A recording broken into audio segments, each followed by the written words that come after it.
Live. It's on the back. Live. Great. Welcome to the Fantasy Football Anonymous Show. I'm Joe Osno, here with Rob Shaw, Matthew Schroeder. It is March the 18th. The NFL Combine is in the books. We're going to be talking about some rookies today. But quickly before we do, some big free agency moves that are already happening. DeMarco Murray released today. And Derrick Henry projects to be the feature back. Schroeder, you called it last month. Derrick Henry, buy low. Go ahead and brag. I know you want to. It's not much of a brag. I think almost everyone could see this one coming. I mean, DeMarco Murray, he had a big price tag still. And I think with a new coach, it just made sense to move on from him, especially since DeMarco Murray wasn't that effective. If you could buy low on him, hopefully you did. Listen to the advice. You probably can't buy low anymore. But I could just see some pretty good value out of him this year. I don't think he's going to be a top 8 guy. I don't see that. But if you give me a solid top 15, I think he's definitely within that range. That is a possibility, Schroeder. Top 15. I'm going more top 25 on him. But we'll see. There's a lot of stuff, ahead in the future, especially in Derrick Henry's future. Will Tennessee, they could draft a 4th rounder, running back, something like that. You just never know. It's always fun to try to predict this stuff early in the offseason because you can end up getting some really good values out of these players. You could also be really disappointed. I remember a few years ago, Alfred Morris signed with the Dallas Cowboys. I was like, Alfred Morris is going to be the guy. And then they drafted Ezekiel Elliott. So that got squashed right before it even started. Fortunately, I had the number 1 pick and got Ezekiel Elliott. But anyways, that's not that important. So we're going to look at some of the rookies today, which is going to be fun. You guys, I know college football, it's our expertise here at Fantasy Football Anonymous. We love college football. Love it. Yeah. Joe, can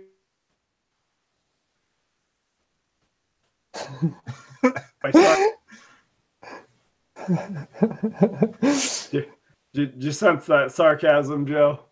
No, I didn't hear a word you said. You kind of froze on us there. Yeah, well, sometimes these phones don't do what they're supposed to do. So you'll have to forgive us, audience out there. I was telling you real quick. We talked for like 4 minutes. You want to just start over real quick? Yeah, we can start over, but you guys have been lagging a lot. So, if I start to kind of muffle out, just go talk. Like somebody just start talking. Bring up Allen Robinson and Sammy Watkins are also free agents. See if we want to go around and figure out where we're going there too. Because those are 2 big guys that actually do have a lot of fantasy implications. Rob just grabbed the reins before I got a chance. He's like, let's get into rookies. I was like, okay. Sorry about that. Not 18th. Wait, what? Oh, 8th. I said March 8th, 2018. I could have sworn you said March 18th. Well, I will check. Yeah, Rob, look that up and see who's right. We'll have to go back to the tape. I will say the 8th this time. Yeah. Well, on tape, you definitely said the 18th. All right, here we go. You're right. Welcome to the Fantasy Football Anonymous Show. I'm Joe Osno, here with Matthew Schroeder, Rob Shaw. It is March the 8th, 2018. The NFL Combine is in the books, and we're here to talk with you about some rookies today. But before we get into that, one quick thing: the free agent class just got a little bit richer today with DeMarco Murray being released. Derrick Henry is now the man in Tennessee, at least on early downs. It looks like. What are your thoughts on that, Schroeder? Well, I think everyone could probably see that DeMarco Murray was going to get released. He was getting paid a lot of money. They got a new coach, and he was getting old and ineffective. So that makes complete sense to me. DeMarco Murray or Derrick Henry was actually one of my buy low candidates last episode. So if you listened to that and you took that advice, good job. If you're in the dynasty community, good job. You probably got some good value there. I could see him being probably not top 8. I think that's a little bit too like far out there, but I could see him being a top 15 running back. Yeah, that top 15 Schroeder, that is potential. I'll probably have him a little more at top 25. Derrick Henry has a really good opportunity here, but the one thing this early in the offseason you have to be careful about is, are they going to draft a running back and maybe in the 3rd or 4th round in this draft? Always makes me a little nervous this time of year, but that's kind of what's fun about this is we get to discuss what we think these teams are going to do during the free agency period and the draft and how that's going to affect our rosters going forward. Derrick Henry, for example, will he be really good? A few years ago, Alfred Morris signed with the Cowboys. Everybody thought he was going to be great. He'd be a lead running back. Then they drafted Ezekiel Elliott. So, Derrick Henry, I mean, there's a lot of potential there. We'll have to see. Joe, there's been some pretty other big big name free agents on the market that could really affect. You're a big Sammy Watkins fan, right, Joe? Sometimes. Yeah. No, yeah, it's crazy. Everyone was reporting that Allen Robinson is going to get tagged. Sammy Watkins will be tagged. And here we are a couple weeks later, and of course, they're both probably going to hit the open market now. And yeah, some of these receiver needy teams could Sammy Watkins be coming home to Buffalo, Rob? How about that? But I think there's a lot of interesting fits out there. But both of these players, I think Allen Robinson, when he's healthy, is an elite talent, and I think he's going to make a huge impact wherever he goes. I'm bullish on Sammy Watkins, and I probably held on too long, but I still think what he does well, he does very well. I think for the most part, he's put the durability issues behind him. He played a full, healthy season for really the first time in his career last year. He wasn't as productive as I think a lot of people hoped he would be, but if he winds up in the right fit, I think he could easily return wide receiver 2 value this year. That's it. Oh, yeah. Yeah, I could see that, but I don't think he's going to wind up in the right fit. Right now, I have him projected to go to the Jets, going back and beating Buffalo a couple times. And if he goes to one of these teams that have the cap space, like that, there's very few teams that I look at and say, okay, this is a really good fit for Sammy Watkins right now. I guess San Fran has a need at wide receiver. And they could potentially, make him valuable. But I think they're actually going to be going after Allen Robinson and make him their main free agent target. So other teams that could, go after Watkins, I'm looking maybe the Bears. I don't think he has that much value there. Maybe the Ravens, where he would have value, but they actually are very tight on cap space, so I'm not sure they could afford him.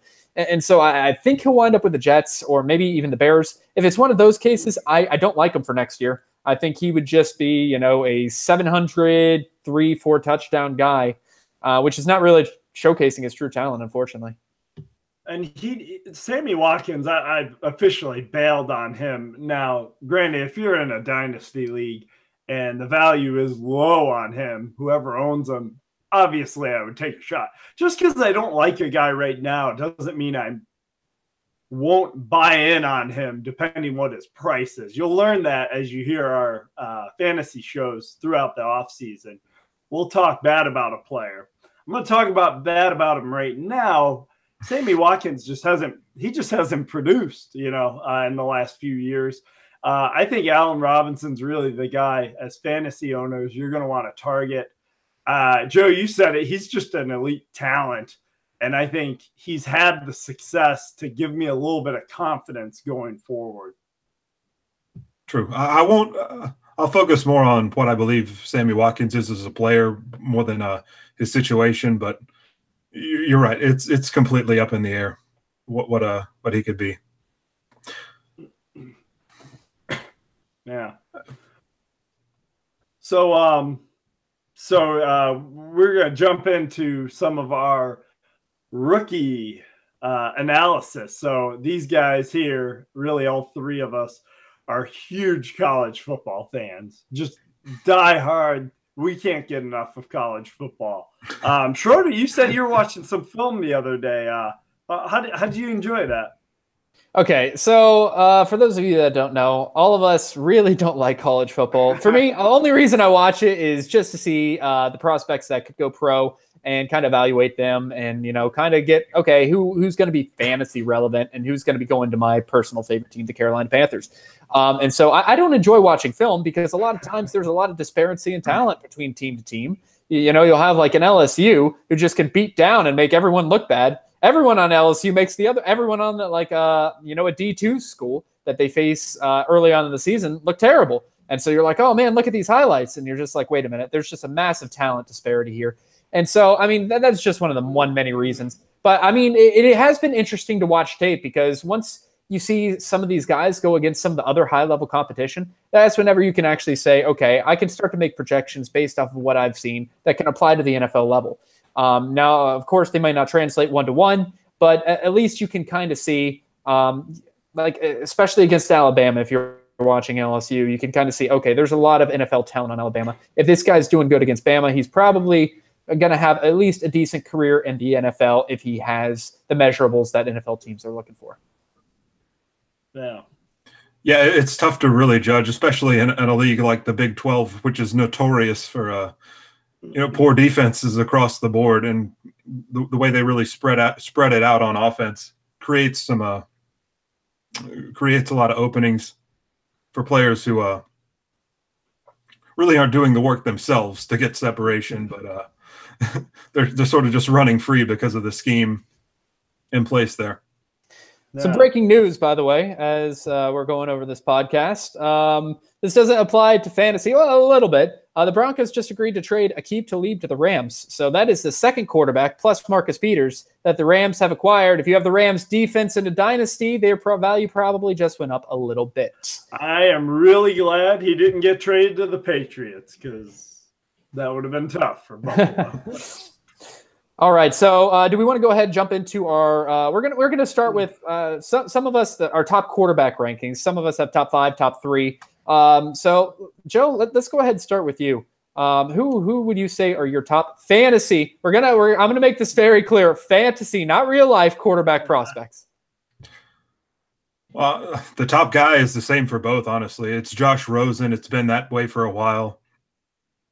I know he's not at the top of everyone's draft board, but I think in terms of football intelligence, that's not a real phrase people use, but I'm going to use it here. I think mentally he's the strongest prospect out there. He's a very cerebral player, very technically sound. I think he can really spin the ball, fit it into tight windows. Really owns the pocket, great footwork, and just in terms of understanding football, I think he's the farthest along right now. He's the most NFL-ready player, and honestly, I think he might have the highest ceiling, in my opinion. I would probably have to disagree with that. I will say I think he is the most NFL-ready player. I misspoke. I do not think he has the highest ceiling among the NFL prospects. Maybe for the rookie season, though. Yes. For the rookie season, okay. I guess it also would depend where Lamar Jackson goes and if he starts, just because that rushing ability could bring a lot of fantasy points if he goes to the right team. I'm not convinced he's actually going to be going to the right team, though. But I put my rankings in like he has, and he's going to be the starter from week 1. And so that's interesting that you have him there. As I was saying, I put Lamar Jackson there, and it's mostly because of his rushing ability. We've seen the NFL has become more a pass run quarterback league recently, and we've seen those quarterbacks have a lot of value. And Lamar Jackson actually fits that mold. Now he is a project. Coming out. Now, I don't think he's going to start right away, but if he does, and he starts on a team that at least has a few decent weapons, then I could actually see him having a pretty productive fantasy year for a quarterback. And I'm not talking top tier, like he's going to rocket into the top 5, top 10. But I think if he starts, he will be the top rookie quarterback year 1. following future years, I wouldn't have that evaluation. But if you're looking for right now, I would be going with Lamar Jackson if he goes to the right team. Yeah, that's I mean, he could play for Buffalo, run around. I mean, Tyrod Taylor was a top 10 guy 2 years ago. You think Lamar Jackson can run around as well. But that's not who I hope Buffalo gets. I hope that they're going to get Josh Allen from Wyoming. Now, will he be the top guy fantasy football wise? I don't think so at all. But I think there's a lot of intrigue by him in these dynasty drafts. Maybe not in your season, just one season redrafts. So the biggest concern with Allen, so we've gotten a lot of comparisons to Carson Wentz, has a lot of the same skills, but the biggest knock on him has been his completion percentage. Now, you guys know I hate inaccurate quarterbacks. That is, one of my big pet peeves. It's the one thing I hold against Cam Newton all the time, and it was why EJ Manuel never had a chance in the NFL. You got to hit the receivers. But if you think about it a little bit, I feel like his completion percentage is a little deceiving. Playing Wyoming, the weather wasn't exactly the greatest place to play. Granted, if he's drafted by a northern team, that could can continue. Could be drafted by a dome team though. And the other thing is he played for Wyoming, so these weren't exactly superstar receivers. So if he goes into the right situation with some good receivers around him and the time to throw, I think he could put up some pretty decent numbers sooner rather than later. I do think he needs a little time, though. He's more of my long-term dynasty quarterback that really intrigues me and I think has a high ceiling. Yeah, I don't know why I said that about Rosen. I looked at my notes wrong. I think those two guys you mentioned do have the most upside, both for the NFL and for fantasy, honestly. Allen, my main concern with him is that he's going to go to a team that's not going to be able to sit him and that he's going to have to start right away. And I don't really think that he's ready. I think he needs a little bit more work before he's ready to start for an NFL franchise. But the arm talent is almost too hard to pass up, honestly. I think he's not going to make it out of the top 10, I don't think. Yeah, I would agree. Josh Allen actually has the most potential out of any quarterback in this draft, in my opinion. I really like him. If I was taking a quarterback who I wanted to build long-term, it might be Josh Allen if I wasn't just looking for a win-now scenario. I think he has a lot of leadership capabilities. There's more zip on his throws compared to the other quarterbacks in this draft. And just as a general team makeup, I think this guy can go out there and actually, rally a team behind him. I will say in a redraft league, he would probably be closer to the bottom of my rankings just because I don't think he's a finished product. And again, he kind of like Lamar Jackson also has to have time off the bench, but who knows? He might surprise us. A lot of that was said about Carson Wentz whenever he came out that he needed some time. And a lot about that was said about even someone like Russell Wilson, that he was a project. And then they came in first year and they were both great. And so, there's obviously potential, especially with how many quarterbacks are starting as rookies now to surprise us. But both of those guys I mentioned, I would consider more developmental projects, and I think would probably get a benefit of sitting for a year or two. Guys, Joe, thoughts on Baker Mayfield? Go. I think, and real life. I think he played in a system that inflated his numbers a little bit too much, and I'm not crazy about the size being only 6 feet, but I won't let that get too in my way. But I just wonder how much of what he played in college really translates to the NFL. I think that could be a struggle for him, but he's obviously a first round talent, and depending on the landing spot, really we'll judge how much I like him for fantasy this year and going forward, honestly. Yeah. What about you, Schroeder? Baker Mayfield, he definitely doesn't have the arm strength of some of the other quarterbacks in this league. He is mobile, which I do like, and can pick up some yards on the ground. There are questions about his size, but we have seen shorter quarterbacks, Russell Wilson, Drew Brees, be successful in this league. So that's not at the top of my priority list. One of the things I do worry about, though, is if he can, be a leader. And I also have questions about that with Josh Rosen. If both of those guys can actually step onto the football field and be a leader and really lead their team, the way that we've seen Deshaun Jackson or Carson Wentz over the past couple of years step on. And I mean, both of those guys coming out, I didn't have any qualms about their leadership capabilities. And you see how that kind of affects a team. If they get a quarterback that's competent and that the players respect, they go out there and play hard. And you see the results fantasy-wise from that. Also, Schroeder, did you say Deshaun Jackson? Did I? Deshaun Watson. I did say Deshaun I knew Jackson. what you meant, but I Deshaun Watson. No, Deshaun Jackson is not a leader. Deshaun Watson is. We haven't even mentioned the guy who's been mocked, I think, most often is the number one pick, Sam Darnold. What are your thoughts on him, Schroeder? Sam Darnold, I think on my list, I have him at number 2 in fantasy football. I have him as number 1 as a real-life quarterback. I would agree that Josh Rosen is probably a little bit more ready to play, but Sam Darnold actually, I think, has a little bit more potential. He has prototypical NFL size. He has good zip to his ball. He's played at USC, which I know is just a quarterback factory for successful NFL quarterbacks. Am I right, guys? But Matt Leinart, Carson Palmer, you got a whole list that have come out. Most of them actually haven't been successful. Palmer was pretty good. I actually project him. I think he'll probably go to the Browns as the number 1 overall pick. And I don't think he's going to put up a great fantasy season. I don't project any of these quarterbacks to put up a great rookie fantasy season.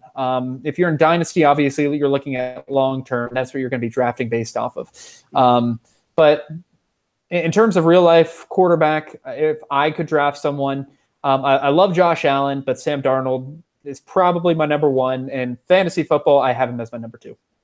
Schroeder, I think Sam Darnold, I think he is less likely to bust. And I think that's why he will go number 1. He's just a good leader, good size, good quarterback. I think he'll have a rough first year if he's in Cleveland. I do think Cleveland is moving in the right direction. I feel like I've been saying that for 3 years and there's been no results. But you get a quarterback, you get a real quarterback under center, you start to have a chance. I think Darnold will give them that. I just think it may take, it could be a learning season for Darnold, and the fantasy results will not be there immediately. I do want to say that Rob said not a good first year, not career. If you're a Cleveland Brown fans, you probably just automatically heard he won't have a good career since he's going to Cleveland. Just first year is what we're talking about. First year. I do think Darnold has a lot of potential. I would agree, Rob. I think since he's the youngest of these guys too, I think he has the most time to continue to grow and become a better player. So he really does have a high ceiling. All these guys do. That's why you really can't find a consensus agreement anywhere on who's the best prospect in this class. This is a quarterback class, a very deep quarterback class compared to some of the other ones that have come out recently. This class has a few very strong strengths and some big weaknesses, which we're going to talk about in just a little bit as well. And, of course, my Buffalo Bills made the playoffs, moving them further away from these quarterbacks. Hey, you got 2 first-round picks. You can try to move up. It is very possible. And, if you're – I feel like if you're an Arizona fan, if you're a Buffalo fan, you are hoping that Kirk Cousins goes to the New York Jets, or maybe even the Denver Broncos, though I think that's unlikely, or less likely. You do not want him to go to the Minnesota Vikings because that's one more team that's above you that needs a quarterback. So I'm keeping my fingers crossed. I know Cardinals fans probably doing the same. So moving on to our next thing, and this in the dynasty drafts, this is, you know, the cream of the crop, the running back. This is probably one of the most valuable positions, though more short term. These young running backs, there's not a lot of them. You need to find your Le'Veon Bells, your David Johnsons, your Zeke Elliott's. So, guys, I mean, is there much debate here on who's the number one guy? I think I see Joe not shaking his head no.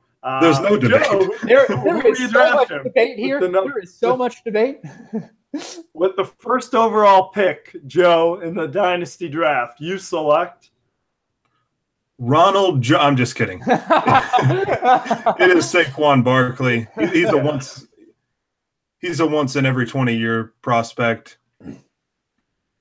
He's in the incredible combination of speed, elusiveness, power. He's got quick feet. He can cut, change direction, and then re-accelerate immediately. Can bowl over smaller defenders, can bowl over larger defenders. He's just a freak athlete. There's no one else on his level, near his level in this class. Yeah, I completely agree. I completely agree. I will say this is a very deep running back class to start out, and so we're going to be talking to a lot of guys, and I do like a lot of these players, but Saquon Barkley is definitely in a tier of his own. I was actually looking at some combine numbers, and Joe, I know we had previously talked about this off air, but one of the players I compared him to was LaDainian Tomlinson, and looking back at the combine of LaDainian Tomlinson, he compares very favorably, actually. He's about 10, 15 pounds heavier. He's put up around 11 more bench reps on him. He ran a slightly faster 40. He did everything slightly better in LT. Now, I'm not saying this guy is LaDainian Tomlinson, because LaDainian Tomlinson is an all-pro, first Hall of Fame running back who put up massive numbers. But I think he can be an LT light. And I think he is the best running back prospect to come out over the past 15, 20 years. And Sean Payton, who I despise, but has pretty good running backs down there in New Orleans, actually agrees. He says he's the best running back prospect he has seen in the past 25 years. That is incredibly high praise. This guy has almost no weaknesses whatsoever. If you find a weakness, you're really just nitpicking. And that's why even with 5 pretty solid quarterbacks, there is talk about him being the number 1 overall pick to the Browns, because he's that transcendent of a talent. And if you have it, and the crazy thing is, it seems like he's a better person. Everything, all the interviews are about him. Hey, I want to try to improve. I want to continue to get better. I want to continue to learn. There's not enough good things that I can say about this guy. If you have a 1.1 in Dynasty, don't even think about it. You're drafting Saquon Barkley. Done. Yeah, and not only is he elite as a runner, he's elite as a receiver too. Mm-hmm. Led all backs in receiving yards this last season. He's unbelievable. Yeah, he is. Yeah, I think what more can we say? I think the Browns, they might be wise to draft him at number 1, because they could always get their quarterback at number 4, depending on which guy they really like, if they still think he'll be there. Because he is a special talent. Chances are, he might not be there at 4. Someone may trade up to get him or something, but the only thing I'd add is, he benched more than I think Luke Kuechly. I'd read, he's just so fast, so powerful. Yeah, he's number 1. All right, so now to the more interesting debate. Who's y'all's number 2? Who are, or maybe even a list? Who's the next couple of guys you're looking at? Schroeder? I'll go ahead and say my number 2, Darius Geis. Right now, I look at some of his tape from LSU. He was hurt a little bit last year, but if you want to actually see some of the really good tape, it is from 2016. This guy is a bruiser. He's fast too, so he has a number of ways to beat you. His lateral quickness isn't as good as I would want it to be, but a lot of the favorable comparisons have been to a Marshawn Lynch, and I think he has kind of disguised running ability.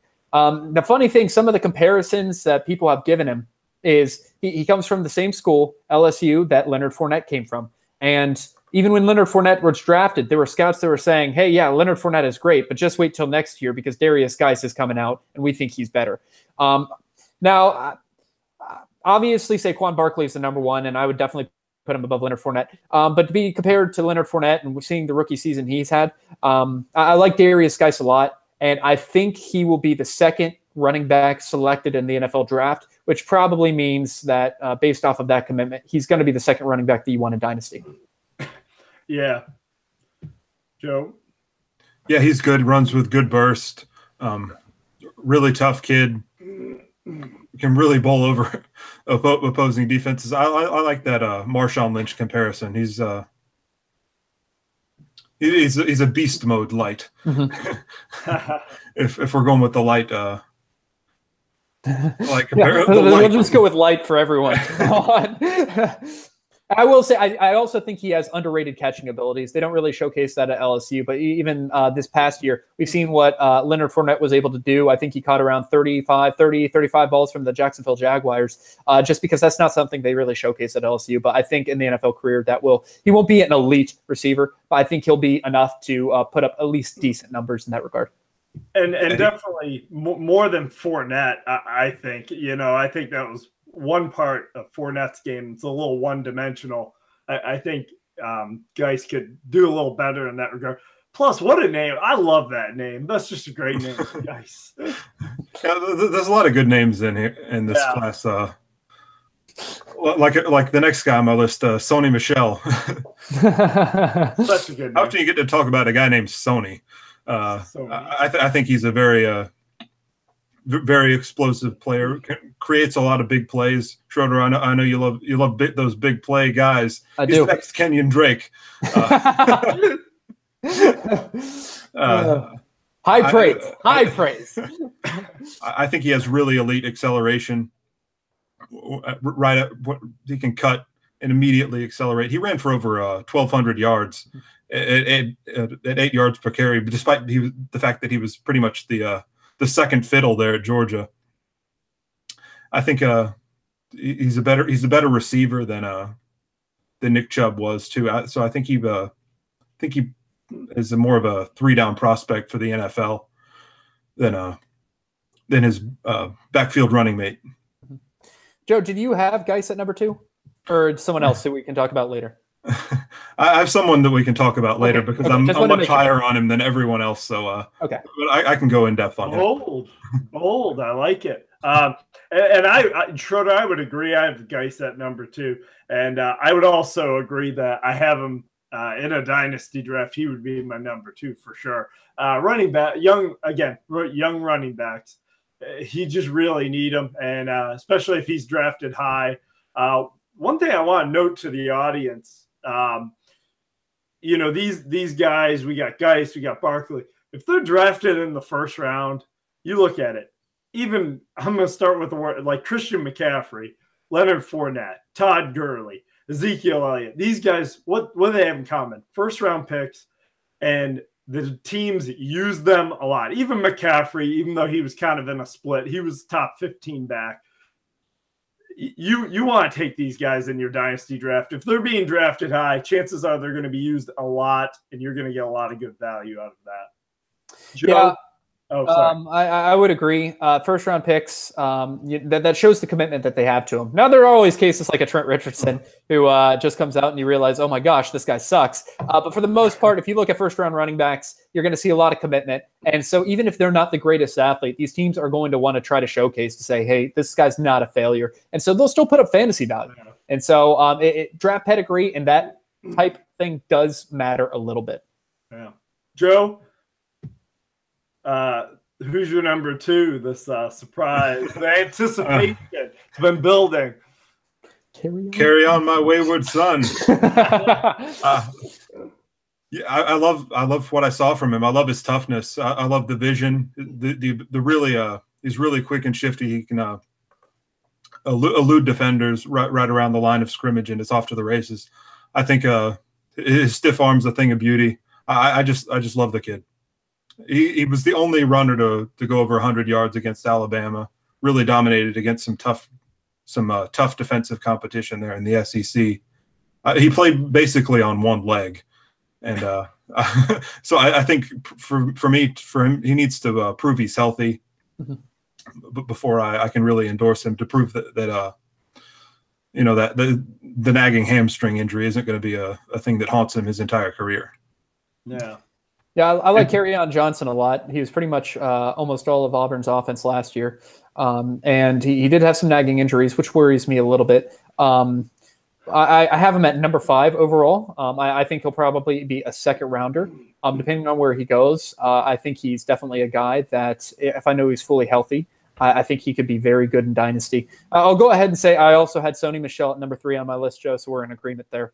But Kerryon Johnson is a guy who does have a lot of ability and could be a very effective NFL starter.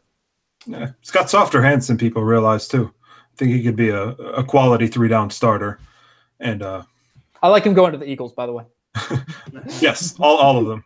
All the running backs the Eagles are going to be taking. Yes. And you know what? This just in, we got breaking news, actually. All 3 of us signed with the Philadelphia Eagles as running backs. So just so we can carry the ball. Schroeder, what were you saying? Carry the ball once? Or? So the Eagles basically, from what they love drafting running backs, they love trading for running backs, they love signing running backs. So I feel like Doug Peterson's dream is to have his entire roster consisting of running backs and able to give them 1 carry each a game. That I feel like he would really think his offense is incredibly balanced if he could do that. But yeah, I mean, they won the Super Bowl, so more power to them. But you know what, Schroeder, the problem with us playing running back for the Eagles, we're approaching 30. I don't know if we're a little too old. Decline. And I will say this also. There's not much tread, though. We haven't been worn down by a ton of carries. Yeah, that's true. That's a good point. If the audience is in a dynasty league and they're thinking, hey, who should I draft? And they're looking at these skill sets and they say, okay, I see some people say Darius Geis. I see some people say Kerryon Johnson. I see some people say Sony Michel. One of the things I consider is to look at their ages. And that's only if you actually think they are close in comparison. Most of the guys we're going to be talking about are either 20 or 21. Sony Michel is kind of the rare exception. He's at 23 coming out of college. So in a dynasty league, that can actually matter to how long a running back's career lasts. Usually 29, 30 is whenever they're done. And so potentially you want to have a guy who can last 4 years. And that does take a little bit of a negative, in my opinion, to Sony Michel. Yeah, good point.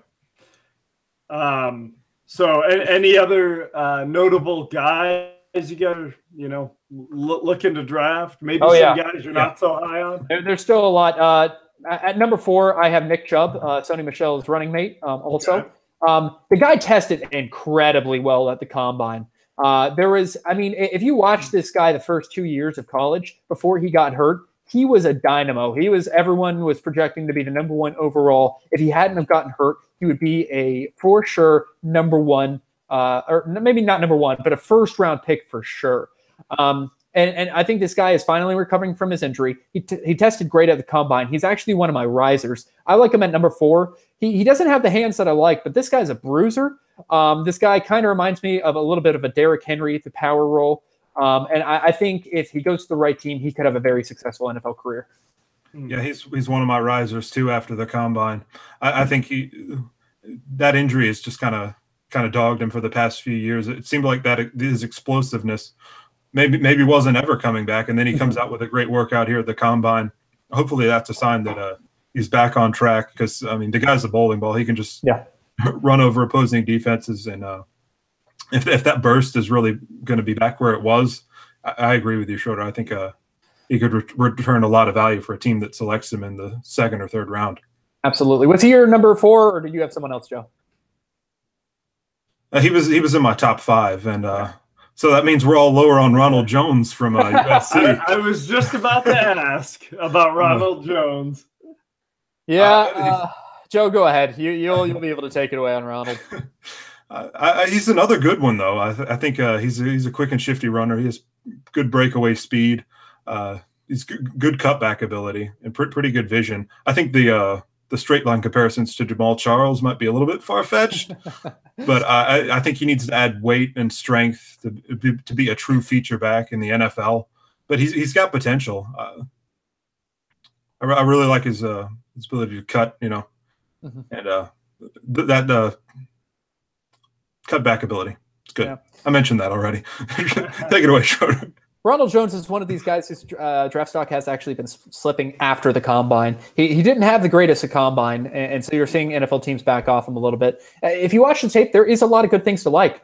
He was very productive at USC, though you can say that was also because USC had a lot of weapons, such as a top 5 quarterback that's soon to be drafted. And so how much of that is the result of a quarterback opening holes because they're not stacking the box, where some of these other guys are going to be facing more stacked boxes. Ronald Jones is definitely fast. As you said, Joe, a lot of the comparisons are to Jamal Charles. I think those are a little bit overblown. I do like him. Don't get me wrong, but I do feel there are some concerns in that he's a little bit too small and that he runs a little bit too upright. He sometimes can power it in, but to be really successful in the NFL, I think he's going to have to get a little bit more of that power back mentality, not to where he has to keep on hitting everyone every play, but whenever necessary, actually do that. And so if he can add a few pounds of muscle and start to run a little bit lower to the ground, that will probably make him a lot less susceptible to injury. Running backs, the injury history of running backs through the NFL is pretty extensive. And so if you see a guy run upright, it's always a cause for concern, because that makes them definitely more likely to take a big hit. And that's a good point you raised, Schroeder. That a lot of these guys, if you're taking, so we're talking about, where you're going to take these guys in the dynasty draft, you do have to have that in the back of your mind that there's going to be some injury concern here. So durability is something you have to look at. And so that's a really good point. Probably puts his stock down a little bit. And just take a lot of running backs and hopefully one of them will stay healthy after a while. Well, okay, right now I have Ronald Jones at my number 6. I think that's where you have him too, Joe. And we'll get into wide receivers in a little bit, but every one of these guys I think I would take before the number 1 wide receiver. Yeah, this is a running back. It's a running back class. And the thing about wide receivers, if you looked over the last few years, now we haven't really – so this isn't exactly the best wide receiver class. Well, we were saying that last year as well. 3 guys went in the first round, Corey Davis, John Ross, and Mike Williams. Mike Williams got hurt. There were lots of on-off injuries there. But these were not considered first-round talents.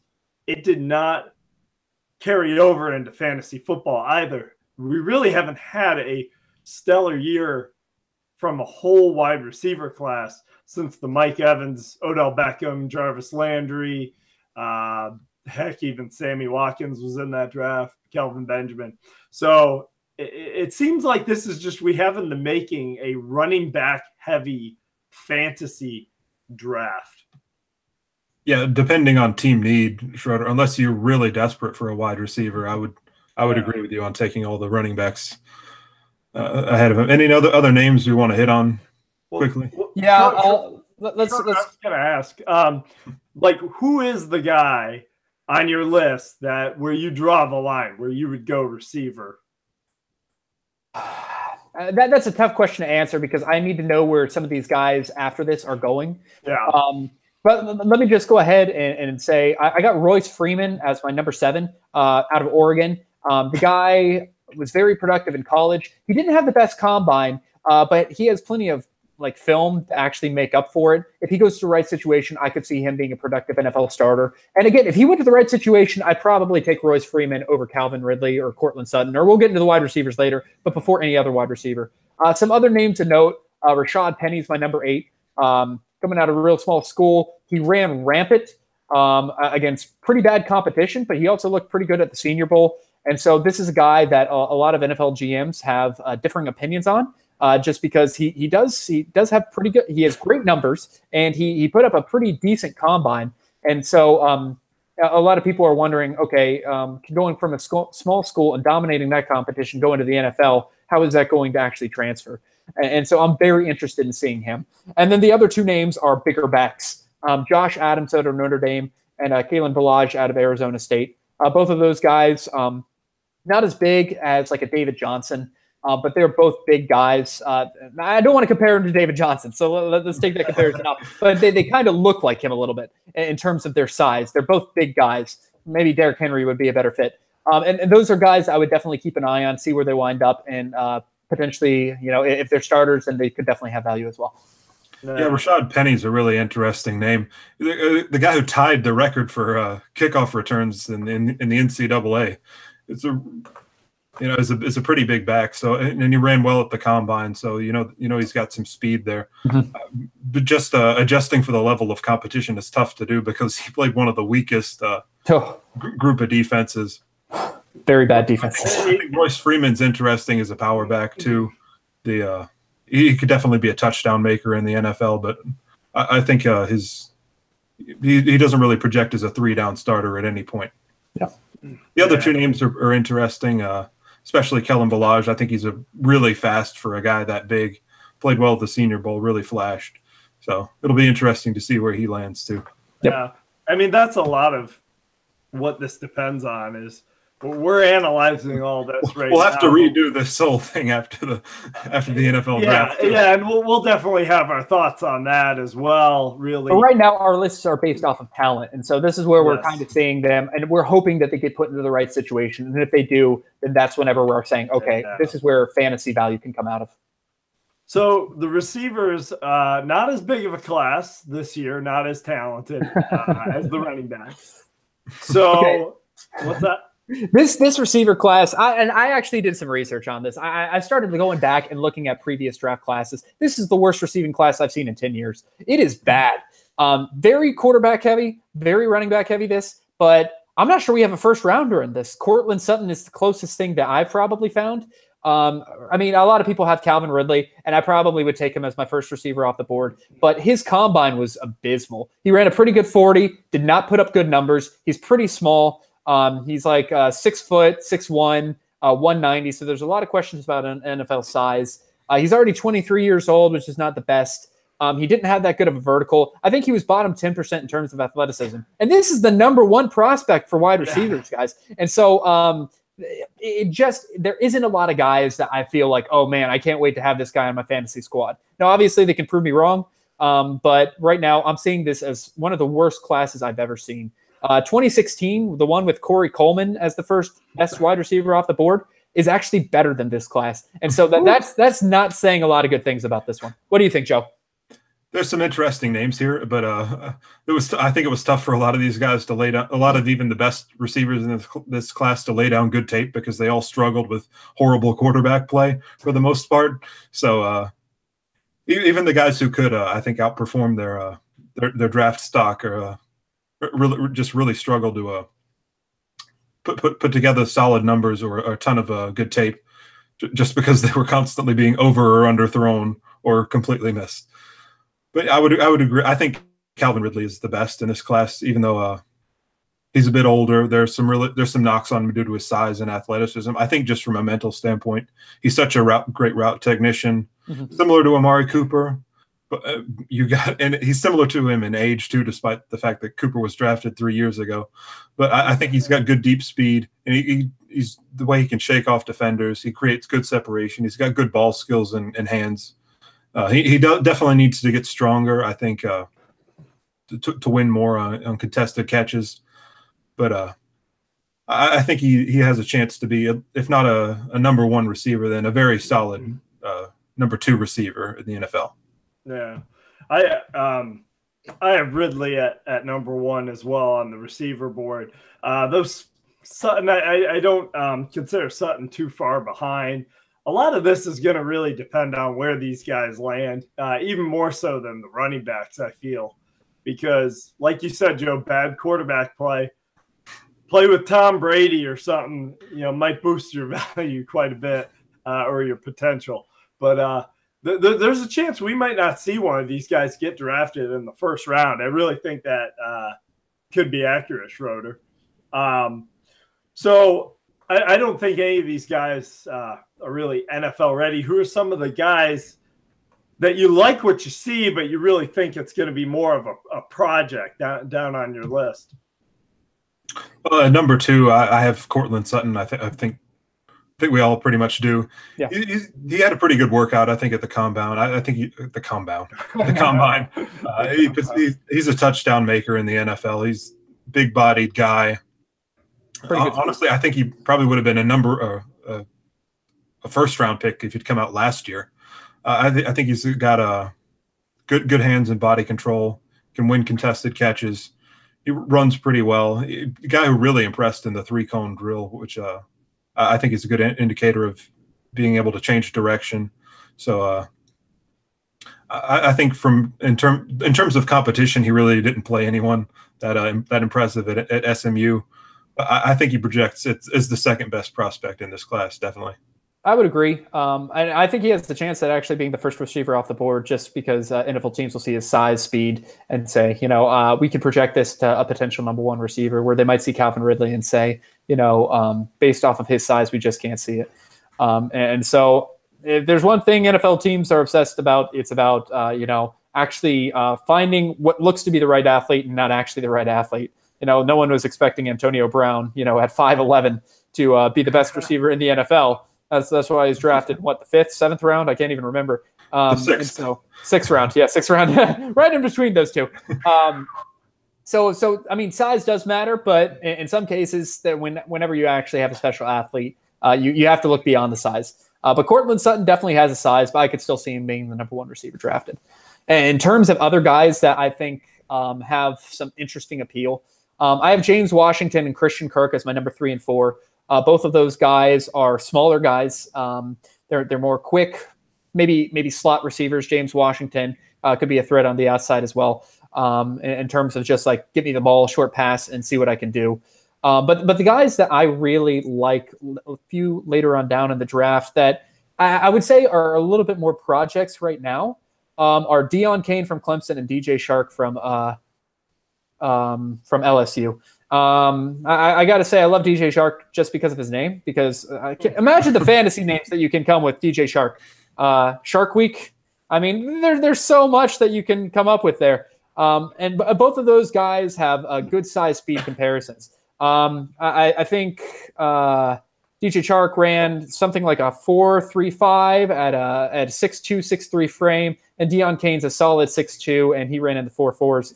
And so both of those guys, while they didn't get a ton of work in college, they still look pretty solid, and I think they have a chance to actually be a decent receivers in the NFL, which always will equate to fantasy value. Schroeder, to comment on James Washington, could be more of a PPR guy. If he's playing out of the slot, you look at Cooper Kupp last year, he was top 30 in standard, was a little higher in PPR. So you got to consider that depending on what your league is, if it's standard or PPR. Some of these guys could be better than others. I think Washington, that kind of ups his value a little more. Yeah. Yep. Yeah, I'm not as high on James Washington. I think he really benefited from the spread out attack there at Oklahoma State. But I could definitely be wrong. I like Christian Kirk out of Texas A&M. I think his floor is pretty safe. I think he is a slot receiver in the NFL. I think his floor is somewhere around the Sterling Shepard range, where he could really be useful to an NFL team and for fantasy purposes. A bit of a far cry from the Baby Beckham nickname that he earned as a freshman there at Texas A&M. But I think he can really create separation, and he's got pretty good hands too. And the guy I love, Equanimous St. Brown. Oh gosh, what a name! So many good names in this draft. I think he really struggled with poor quarterback play, as we've so often talked about. But I think he's a good route runner who consistently creates separation. He's a big-bodied guy. Ran a really fast. He ran in the 4.4s. As a guy who's 6'4", 6'5", I think as a size speed prospect, he's really interesting. He probably needs to add a bit of strength to his frame too. But he's one of those guys I think that has a lot of upside. Yeah, Joe, frankly, I might just draft him off the name alone. we do a lot of mock drafts here, and we draft a lot of guys that probably shouldn't be drafted in these just 1 year leagues. I see him as being one of those guys on draft day that I'm gonna be like, I'll throw $1 at that in auction format. I like the DJ Shark call, Schroeder, that you were saying. Honestly, we sat down to watch film on guys, and we're like, who's this guy that he just keeps getting open? Yeah, he did look good against that Alabama defense. And it is always funny whenever you watch a film of one player and then another player stands out and you're like, wait a minute, who's this guy? And then you start – and this guy had a good combine. He definitely improved his stock at the combine. And he's probably going to be vaulting his way up boards, which is not something a lot of receivers can say. I was going to mention Equinemius out of Notre Dame. I'm not as high on him. I see a lot of bust potential there, but he still is my number 7.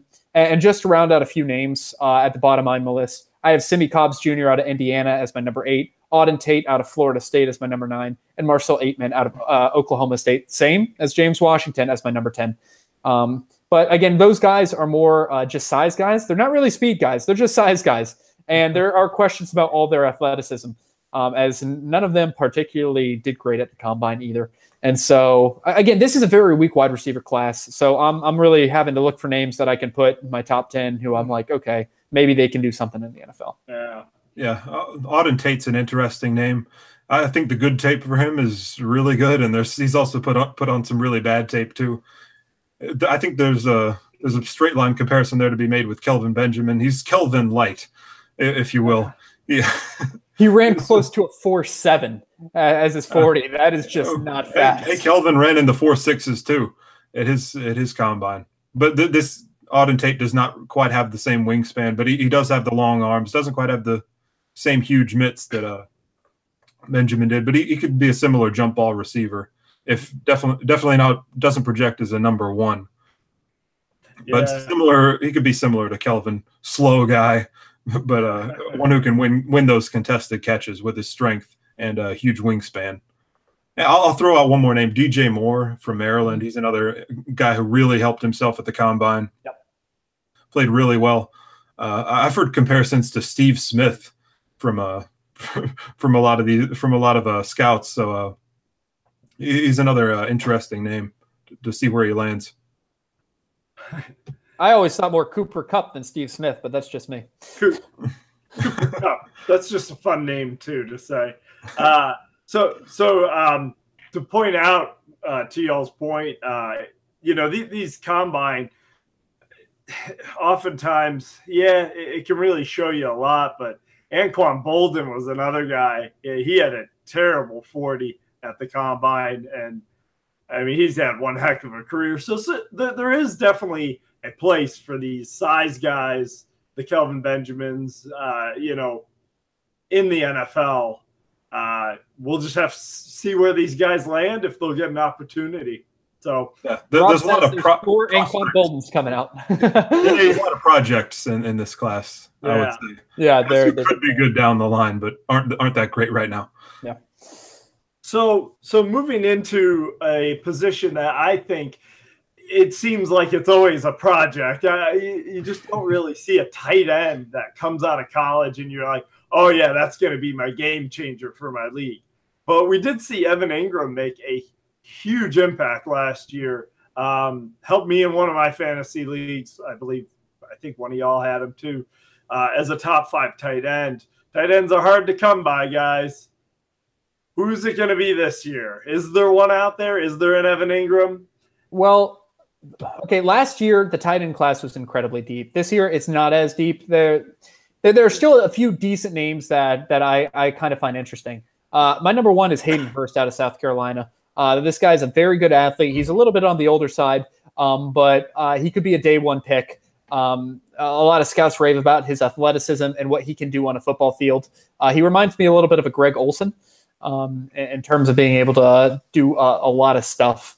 And then the other one that I'm actually pretty excited about is Mike Gesicki out of Penn State. I don't know what they have over there at Penn State, but Mike Gesicki killed the combine as well. He and Saquon were just dominating that thing. It became the Penn State combine. And And this is a guy who has vaulted up my tight end rankings, have vaulted up a lot of NFL draft evaluators rankings as well. And he's my number 2 tight end. Yeah, he was my number 5, and then after the combine, he jumped right up to that number 2 spot. You said it, he dominated in every category. Killed it.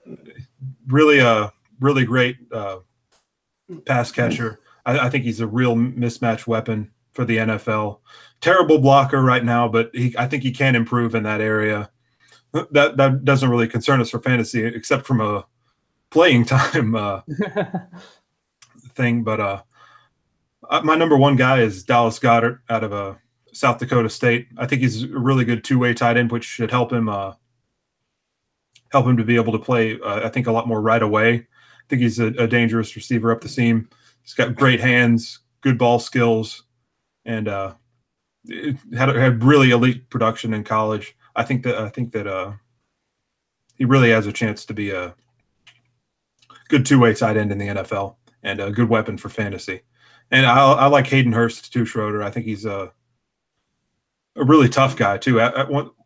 Not just getting open and winning against defenses, but I think really what he can do once he has the ball in his hands, he's really tough, and he's a former baseball prospect. So yeah, I figured he'd be high up on your board. Well, I got Dallas Goedert at number 3, and I just did 5 for tight ends. I have Mark Andrews out of Oklahoma at number 4, and Dalton Schultz out of Stanford at number 5. And those are guys that are probably going to go a little bit later in the draft. But depending on the situation that they arrive themselves in, you might want to take a look to see, hey, is this a long-term fantasy project that I could keep on my bench that will hopefully develop into something? Yeah. I would agree. It's a thinner tight end class, much thinner than we saw last year. Yeah, absolutely. They were kind of spoiled for talent at the position. Yeah. And the tough thing about the tight end in fantasy football is you really have to factor in, are they a good 2-way tight end player? Because blocking is so important to the tight end position. Unfortunately for fantasy owners, it doesn't do them a bit of good. So, you really have to look out for those pass catchers. And, did you guys have anything? It's kind of a short tight end talk. But, Evan Ingram wasn't really regarded as a great blocker coming out, but Mike Gesicki could be a guy that you just kind of line up in the slot and then tell him to go beat out the shorter guy. The shorter guy. Throw it high. That's Yeah. Evan Ingram is a tight end that's really a wide receiver that they say is a tight end. Yeah. So there's a reason. By the way, just because of last year's draft class, talking about that, OJ Howard is a guy I expect to have a bigger year this year, especially since I think Cameron Brate will not have. Is he a free agent? I can't remember if Cameron Brate's a free agent. I think they might have extended him, but maybe. Yeah. Okay, did they? Okay, I don't think he's going to have as big a role as he did last year, and I see OJ Howard get more involved in the offense. Just kind of an aside. I don't think it matters if he stays. OJ Howard's the much better talent, and I think that's gonna really show up. Yeah, I think Schroeder, we have a OJ Howard versus Ricky Seals-Jones competition 1 week last year. I think you won like 4 points to 2 or something. Yeah, it was a very low scoring, but I did win that one. I probably won't be taking that in the future, even though I think Ricky Seals-Jones might be competent. I do like OJ Howard. It was just Ricky Seals-Jones had the better opportunity at the better time, and that's you got to look for that in fantasy. One guy 1 year can be good, and the next year he could be not so good. And so you got to know when to actually try to get him and when to sell him. The funny thing was, Schroeder, OJ Howard had a pretty big game the next week, so I was off by a week. Like 2 touchdowns or something like that? Yeah, I was breathing a sigh. So, but we're kind of coming to a close here. Before we go, let's talk about so mostly the running back and the quarterbacks. I feel like they're the fascinating fantasy players, and really just I'm fascinated by them in this draft. What are some of the so Barkley and Rosen, and where do you think some of these guys are going to land, Joe? I think Darnold's a really good. There's a really good chance he goes number 1 to Cleveland. I think they like him the best, and he's the one guy who most people seem to agree that he should be the number one pick. Him or Saquon Barkley. I could see them going either way there. It depends on if they like more than one of these quarterbacks. Personally, I would if Darnold is their guy, I would take him number one. And I think that's what's going to happen ultimately. Yeah, I think, Joe, if you have your quarterback, you take him. You know, that's it. But if they do if it's up in the air, I wouldn't be surprised if they went with Barkley. A team that I really think needs to go after Barkley is the Indianapolis Colts. Now, Frank Gore, he just keeps going. He's like the Energizer Bunny, but he's getting old, and Andrew Luck has not had a dynamic running back there in his whole career. He's had Frank Gore, who's been solid, but never had a real dynamic running back. I think I feel like they owe it to him to get him some help there, to take a little bit of the pressure off of him coming back from injury. And hopefully if they get a running game going and a dynamic back like that out of the backfield, that may make him take a few less hits, having to drop back so much. So I think that would be a huge fantasy potential for him there.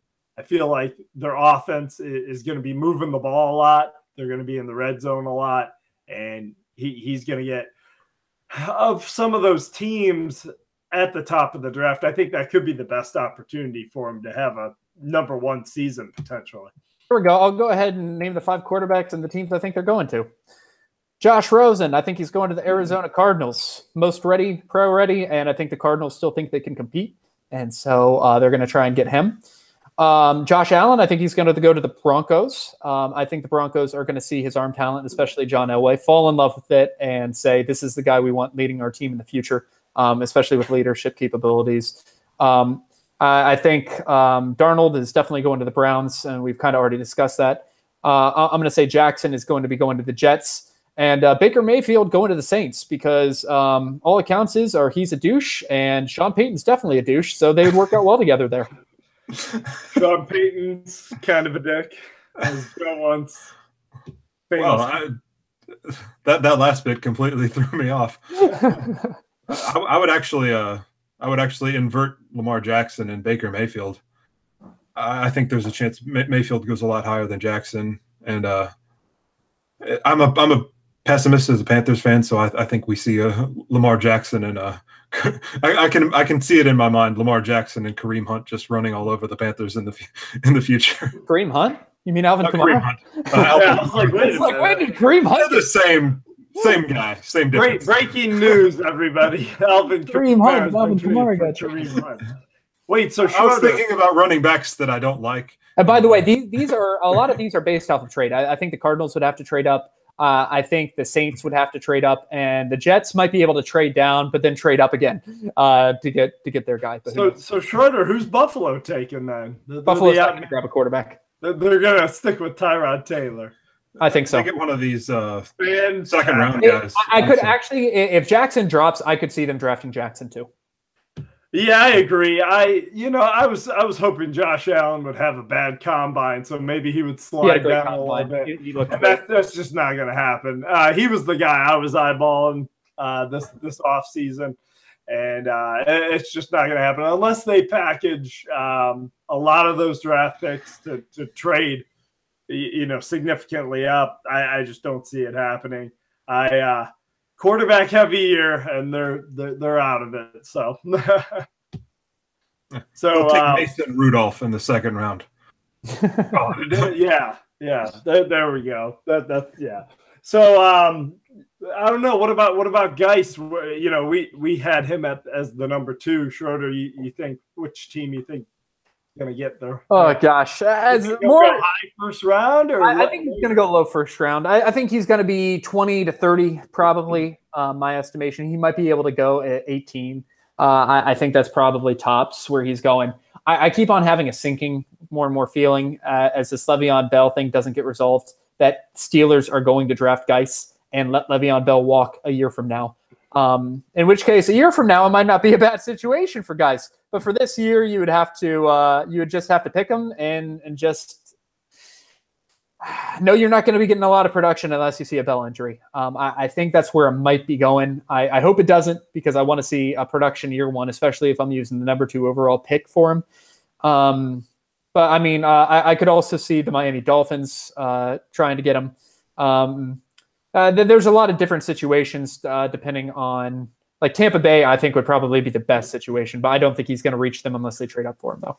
Yeah, true. And don't rule out. I wouldn't rule out New England. Now they're not known for drafting running backs high. Lawrence Maroney. I was going to say, except for Lawrence Maroney. And with Deion Lewis being a free agent, probably going to demand a lot of money. He's unlikely to sign.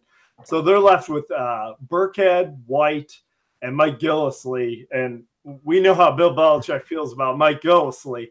And Burkhead, he hasn't really been a every down back. So, we'll see. I wouldn't be surprised. I was analyzing the league right now. I wouldn't be shocked if a lot of the teams took a running back in the second round. Just a lot of question marks at running back for a lot of teams, aging running backs.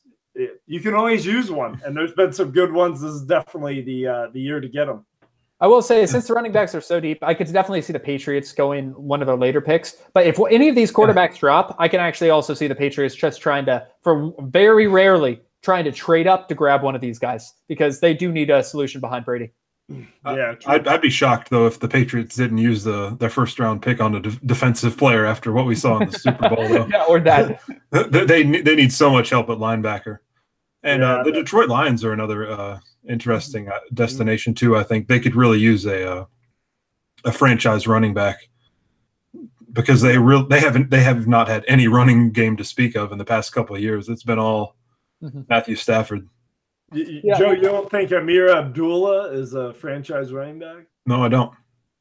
I agree. The Detroit Lions haven't had a 100-yard rusher in 4 years. 4 years, like 100 yards a game. That's insane. Fun game. All right, me and Joe. Career has only had 700-yard rushers. His career, it's just insane to me. Okay, game. Me and Joe are going to try to guess who that rusher was. Do you have it up, Schroeder? Let me look, see if I can find it. Well, okay, we can all guess. I'm going with Joik Bell. That's my guess. Joik Bell? The last one to do it? The last one to do it. Okay, I saw the last one. Okay, I do have the last one to do it. Yeah. Mikel LaShore. You guys are both incorrect. You're going to laugh at this Reggie Bush? Reggie Bush! Oh, Reggie Bush. Okay. Thanksgiving Day 2013, he gained 117 yards against the Packers last time it happened. They need a running back. They definitely need a running back. They do. Yeah. I remember that game. I was facing Reggie Bush. Abdullah came close twice, but he couldn't quite get there. Yeah, Amir Abdullah, I'm not confident in him. He's just his Schroeder. You were saying in a 16 keeper league, you have Amir Abdullah. You're probably not going to keep him. I honestly think they're going to draft someone like Kerryon Johnson, potentially Darius Geis. I would actually really like Kerryon Johnson there. But if they do, he would immediately become a non-keeper for me, and I drop him. Yeah. Yeah. So before we go, really go this time, I have one last thought about that subject. Running backs. We were talking about it earlier with the first round running backs. You look at the Gurleys, the Elliots, those guys, Melvin Gordon, they get a lot of usage. Melvin Gordon had a struggled this rookie season. They invested in him. They were like, we're going to make this work. And he's had a good career so far. Don't fall in love in dynasty leagues. Don't fall in love with your later round running backs who have had success. Now, Alvin Kamara and Kareem Hunt, I think it's pretty obvious that they're very good running backs. I wouldn't worry about them not being used. But, Trey Mason was a third-round pick. He had a pretty good end of the season. There was a lot of hype going into the next year. They drafted Todd Gurley. Zach Stacy was another guy, had a great second half of the year. He was being drafted as one of the top 10 running backs. And they drafted Trey Mason, and he was, So basically all the Rams running were my examples. It's all Jeff Fisher's fault. Well, I would agree. Yeah. I'd agree with you, Rob. You look at cases like Jay Ajayi, the Dolphins didn't have any problem trading him because he was a 5th-round pick. If he is a 1st-round pick, the Dolphins probably would have been like, no, we're going to get our value out of this pick, and we're going to keep him, and we're going to actually run him and actually use him correctly. Jordan Howard, there's been trade rumors about him, and he's been very productive for the Bears so far. But if he was a 1st-round pick, there wouldn't be these trade rumors. They would be like, okay, we need to keep this guy because, of his draft equity. I feel like if he could catch the ball too, there wouldn't be those questions. But yeah, probably. If he was more of a complete back, but that also late round picks usually aren't the complete backs that we see. So that goes back to your point, Rob. True. And to add, Kirk Cousins. Why was Washington not willing to give him the contract? What was their worry? I think when these later round picks, they have it in your head, they're not that talented. There were things wrong with them, other than Tom Brady, obviously, but you can't always fall into that. I think in Washington's case, they made a mistake.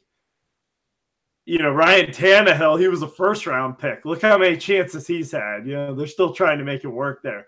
So, but I feel especially that way with running backs for sure. I think don't get too comfortable with your later round running backs. And you guys have any thoughts? Bound for a big year wherever he signs. Isaiah Crowell, definitely. He is young. I'll give him that. No, that's it, guys. Thanks so much for watching. Please go ahead and subscribe. You can find us at Fantasy Football Anonymous at Libsyn. That's Libsyn. You'll also be able to find us at Twitter at Fantasy Football Anonymous or FF Anonymous 3. Or you can email us any questions, comments you have at ffanonymous3@gmail.com. All right. Thanks for watching, guys. We'll be back soon with free agency news. And Schroeder's talking over me. But remember, stay addicted. Stay addicted.